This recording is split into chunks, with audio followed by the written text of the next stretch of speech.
phototherapeutic options for vitiligo. First of all, like in psoriasis, the first approach for treating vitiligo with phototherapy was puva. As you know, the ancient Egyptians also used substances like the sorolents with the exposure in the natural sun. This is called puvasol and is still used in countries where the facilities for irradiating patients with machines are not widely available. I think it is a dangerous practice and it should be abandoned, but unfortunately in some countries they don't have other methods, and so they give sorolents by mouth, and then they recommend to the patients to stay in the sun, gradually increasing the exposure time from 5 minutes into 5 minutes progressing, and this can be dangerous. Then, apart from puva, other unsensitized phototherapies have been tried. With UVA, there is a publication, UVA plus steroids from the Dutch school, but no result with simple UVA. Broadband UVB was used in the past with fairly good results, but of course now it has been completely abandoned in favor of narrowband UVB, which is the gold standard phototherapy for vitiligo. We have on one side conventional narrowband UVB, like I showed for psoriasis, and then extremely interesting, perhaps more than in the case of psoriasis, is the targeted phototherapy for vitiligo with the excimer laser, excimer, etc. And then combine phototherapy with systemic substances. I won't say drugs because it's antioxidants, and local drugs.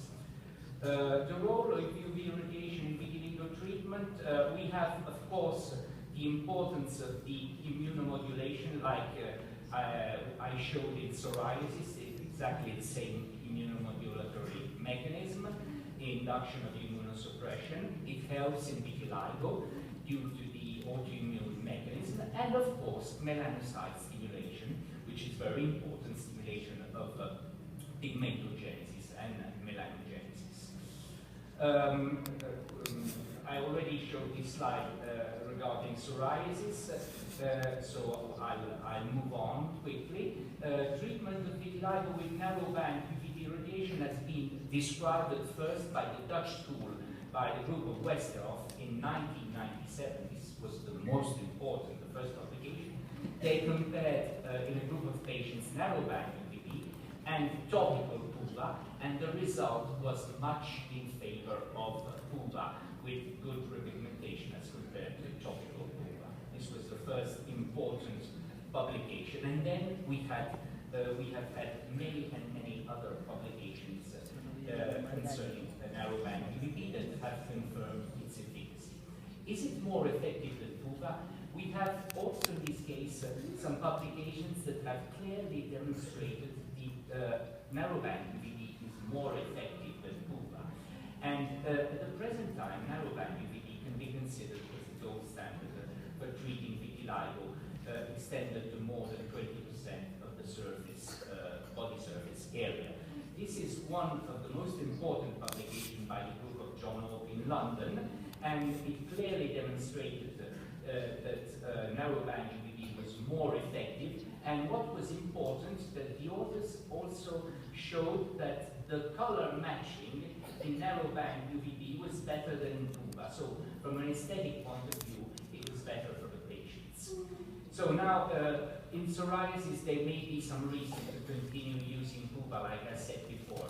In vitiligo, there is absolutely no reason to use puva, except in the cases where narrowband UVB is not available, due to the risks of puva. This is our protocol.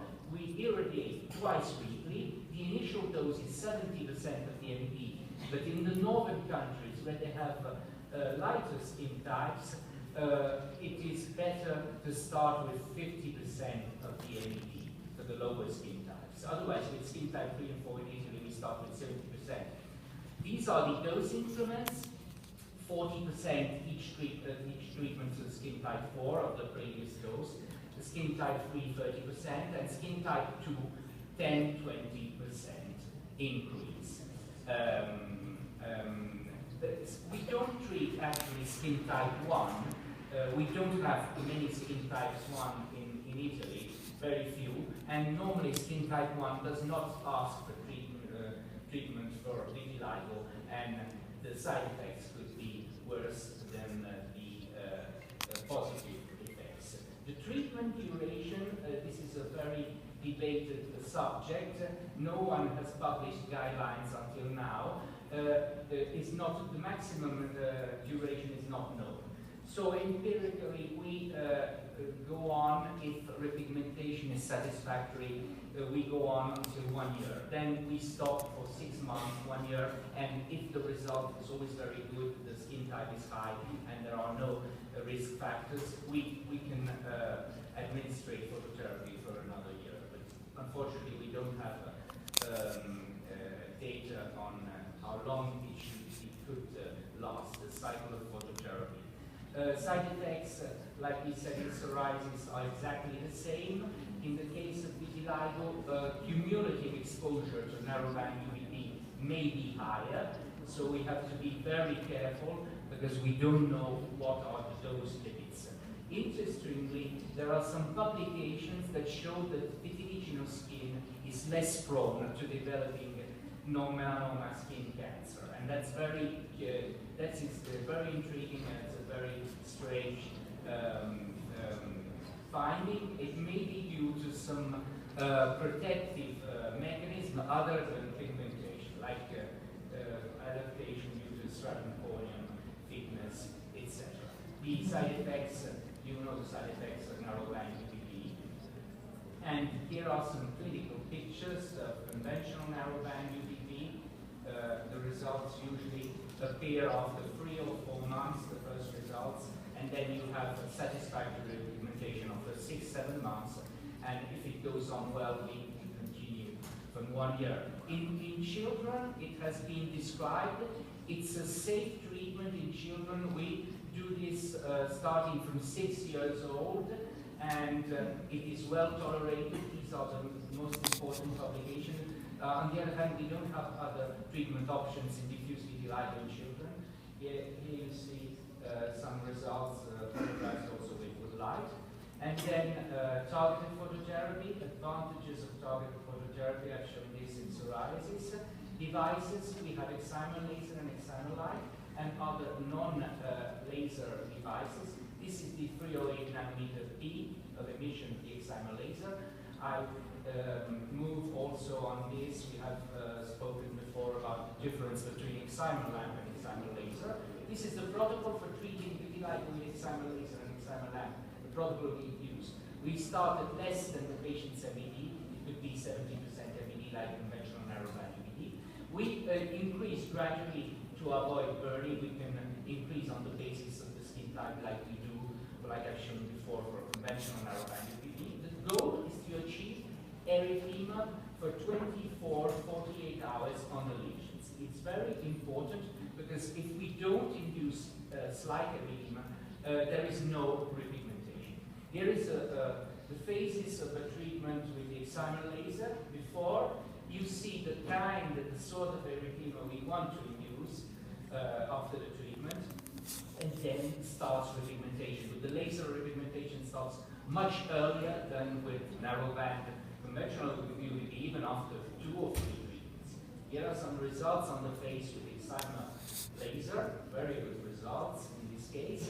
This is a study we published in 2003 with the excimer lamp, a pilot study, where we showed that after 6 months we had the majority of patients having more than 75 repigmentation between and satisfactory and excellent repigmentation after 6 months. You see after 8 sessions there was complete repigmentation. This is the excimer laser. You see a very, very nice result. No perilesional hyperpigmentation. This is very important for the patient. This is another treatment with the patient treated with excimer light. You see after 16 treatments, complete repigmentation. The patients are particularly satisfied because if they don't have hypervision repigmentation. Nice result on the knees after 3 months, 24 treatments with the excimer lamp, complete repigmentation.